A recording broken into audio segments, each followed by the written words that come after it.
നമസ്കാരം. യുക്രൈനുമായി രഹസ്യാന്വേഷണ വിവരങ്ങൾ പങ്കുവയ്ക്കുന്നത് താൽക്കാലികമായി നിർത്തിയെന്ന US ദേശീയ സുരക്ഷാ ഉപദേഷ്ടാവ് മൈക്ക് വാട്സ് പറഞ്ഞുകൊണ്ട് രംഗത്തെത്തുകയാണ്.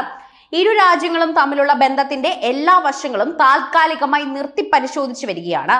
യുക്രൈൻ ഇക്കാര്യത്തെക്കുറിച്ച് അറിയിച്ചിട്ടുമുണ്ട്. ചർച്ചകൾ നടക്കുകയാണെന്നും പറഞ്ഞിട്ടുണ്ട്. വളരെ പെട്ടെന്ന് പുരോഗതി ഉണ്ടാകുമെന്ന് പ്രതീക്ഷിക്കുന്നുവെന്നും വാട്സ് മാധ്യമങ്ങളോട് പറഞ്ഞു.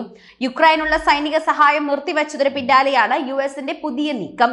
അമേരിക്കൻ പ്രസിഡന്റ് ഡൊണാൾഡ് ട്രംപും യുക്രൈൻ പ്രസിഡന്റ് വ്ളാഡിമിർ സെലൻസ്കിയും തമ്മിൽ കഴിഞ്ഞ ആഴ്ച ട്രംപിന്റെ ഓവൽ ഓഫീസിൽ വെച്ച് തന്നെ വാഗ്വാദം ഏർപ്പെട്ടിരുന്നു. ഇതിന് പിന്നാലെയാണ് അമേരിക്ക സൈനിക സഹായം അമേരിക്ക താൽക്കാലികമായി നിർത്താനുള്ള കടുത്ത നടപടി സ്വീകരിച്ചത്. യുദ്ധവുമായി ബന്ധപ്പെട്ട ചർച്ചയ്ക്കിടയിലാണ് ട്രംപും സെലൻസ്കിയും കഴിഞ്ഞ ആഴ്ച പരസ്പരം ഏറ്റുമുട്ടിയത്.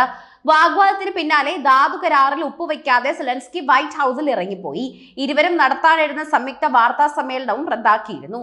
റഷ്യയുമായുള്ള സമാധാന കരാറിൽ അമേരിക്ക നിർദ്ദേശിക്കുന്ന ഏത് നിബന്ധനയും അനുസരിക്കണമെന്ന ട്രംപിന്റെ ആവശ്യമാണ് സെലൻസ്കിയെ ചൊടിപ്പിച്ചതെന്നാണ് റിപ്പോർട്ടുകൾ. യുക്രൈൻ റഷ്യ യുദ്ധം 3 വർഷം പിന്നിടുമ്പോൾ അമേരിക്ക യുക്രൈന് കോടിക്കണക്കിന് ഡോളർ സഹായം നൽകിയിട്ടുണ്ട്. അതേസമയം യുക്രൈനുമായി തന്നെ വിവരങ്ങൾ പങ്കുവെക്കുന്നത് അവസാനിപ്പിക്കാൻ വൈറ്റ് ഹൌസ് യുകെയോട് നിർദ്ദേശിച്ചിട്ടുണ്ടോ എന്നതിനെ കുറിച്ചും പ്രതികരിക്കാൻ പ്രധാനമന്ത്രി ഔദ്യോഗിക വക്താവ് തയ്യാറായില്ല.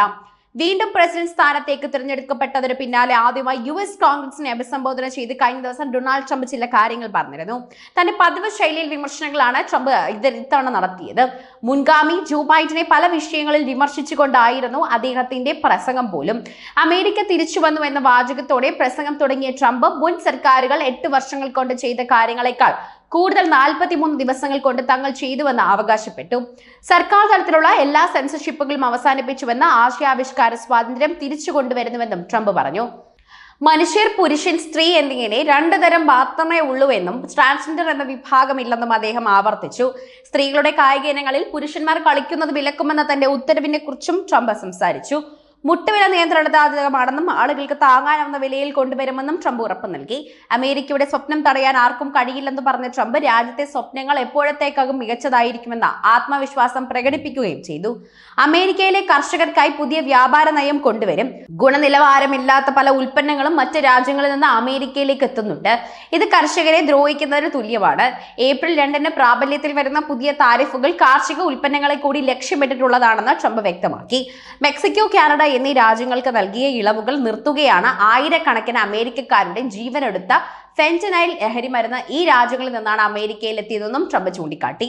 വിവിധ വിഭാഗം ജീവനക്കാർക്ക് ലഭിക്കുന്ന ചിപ്പുകൾ, ഓവർടൈം, മുതിർന്നവർക്കുള്ള സാമൂഹ്യ സുരക്ഷാ പദ്ധതികൾ എന്നിവർക്കുള്ള നികുതി ഒഴിവാക്കിയെന്നും അദ്ദേഹം പറഞ്ഞു.